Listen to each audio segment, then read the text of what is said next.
In this short lesson, we're going to talk about adopting a technical style in your writing. So what is style? That's where we're going to start. First of all, you may be familiar with many styles in your educational background, MLA, APA, AP, IEEE.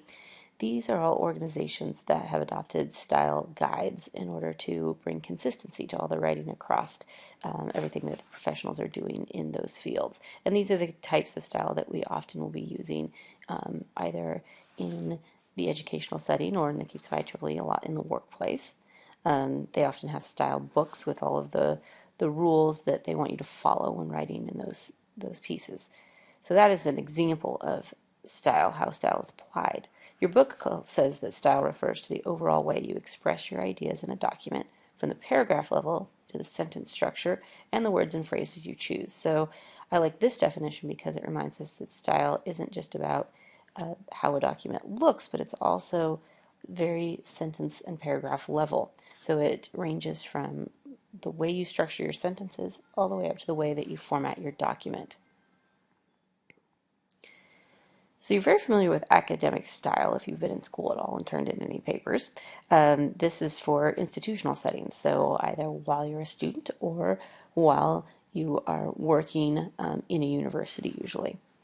It's intended for grading or peer review. So this is when you write a paper for an instructor. They need space on that paper to give you feedback, for example, or if you're preparing it for a peer-reviewed journal, it's a very specific group of people that are going to look at it and prepare it to be edited and published.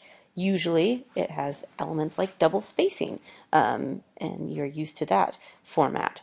It's very slow to change, so academic style is very stagnant over time because it's so institutionalized, it doesn't change very much, and it's been the same for a really long time. It's quite formal, and it has a very narrow audience. So those two things together mean that you might be using a lot of very specific jargon. You're writing to an instructor, for example, who has created an assignment, who knows a lot more than you do about the topic. So you're sort of elevating your writing to that level of audience.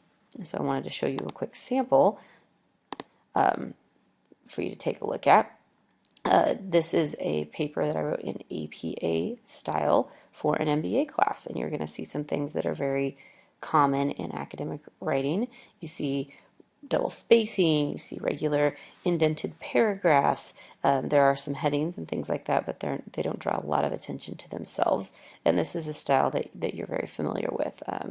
The margins are usually consistent, and the word choice and things like that are intended for an expert that has given me this as an assignment. So how is this different from technical style? Well, technical style is intended for the workplace, okay? So it has a different purpose altogether. It is intended to help someone perform an action, not communicate knowledge necessarily. Sometimes it does that, but it is intended to help someone be able to do something, to make a decision, to perform an action, to use something.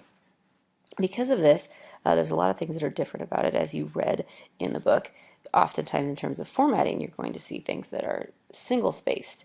That you're going to see a lot of headings, a lot of lists. So the space and in the document that makes it easy to read comes from the headings and the lists rather than double spacing everything.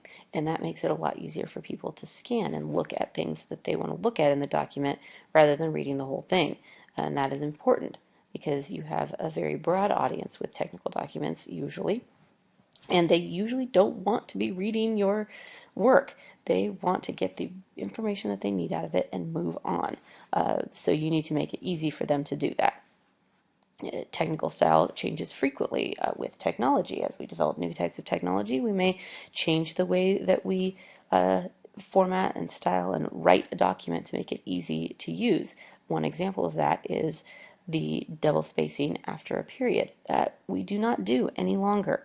You do not need to double space after a period. That is an old throwback thing that had to do with typewriters, and we still use it a lot in academia, but I no longer want to see you using double spacing after a period in documents that you're preparing for a technical purpose, like in this class.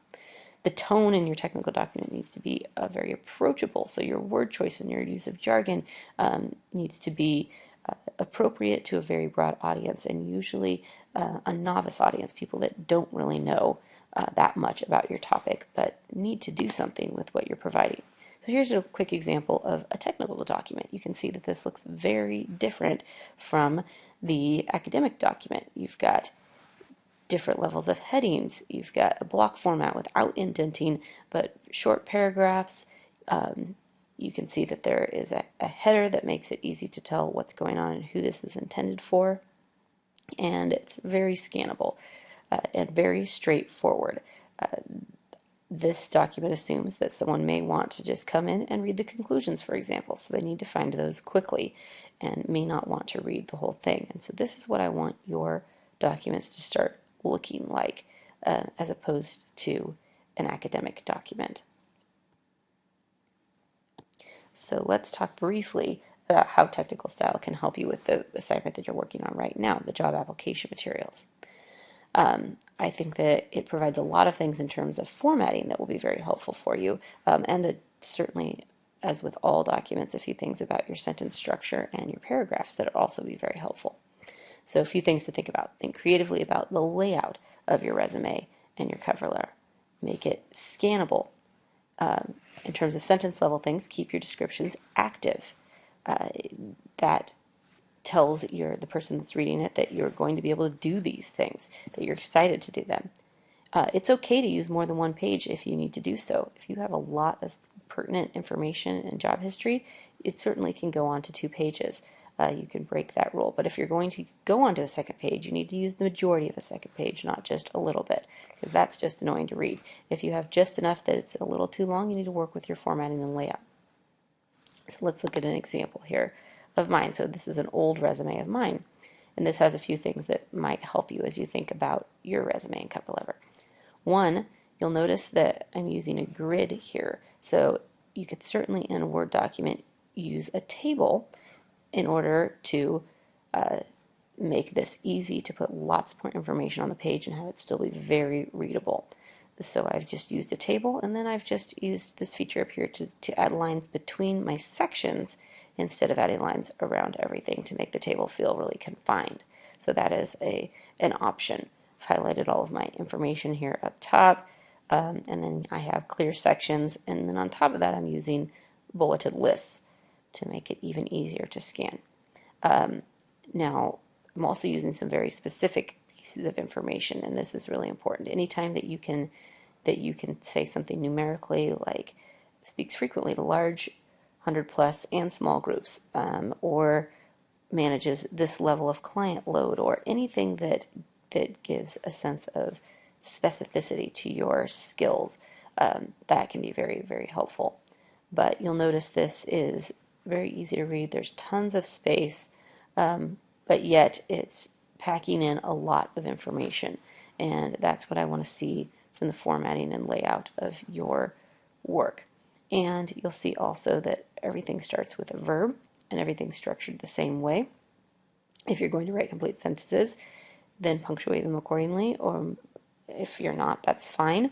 Listing is fine, but just make sure that it's extremely consistent. Keep your verb tense consistent, and that is very important as well. So back to our sample. So I mentioned being very direct and very specific. I want to show you a sample now of the cover letter and how that applies in that setting. So in the cover letter, this is highlighting some features from your resume and making a real case to the employer of why you are a great candidate.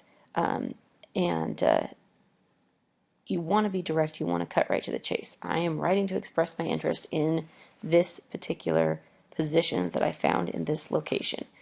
You want them to be oriented, and there be no guessing here as to why you're doing what you're doing and why you're providing what you're providing. And you want to be specific.